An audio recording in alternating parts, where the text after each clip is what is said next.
আমাদের উস্তাদের নাম ছিল উস্তাদ ডক্টর উসামা সাঈদ আল আজহারি। উনি পড়াচ্ছিলেন, হঠাৎ আমরা দেখলাম এক খ্রিস্টান এসে আমাদের দরসে বসে উসামা সাঈদ আল আজহারিকে বলছে, আমারে কালিমা পড়ায়া মুসলমান বানানো।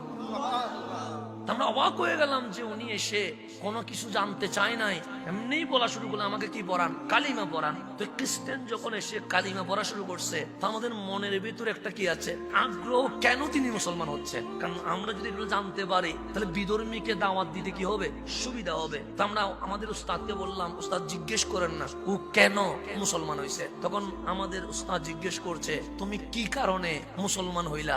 হুজুর, আমি 1 মাস ধরে কোরআন পড়তেছিলাম। কি পড়তেছিলাম?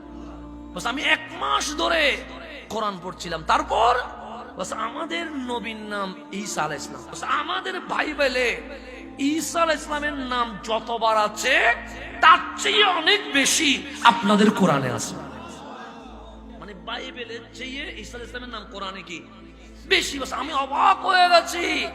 আমরা আমাদের নবীকে বেশি ভালোবাসি, মুসলমানরা তাদের নবীকে বেশি ভালোবাসে, কিন্তু বাইবেলে ঈসা আলাইহিস সালামের নাম যতবার আছে তার চেয়ে বেশি কোরআনে আছে।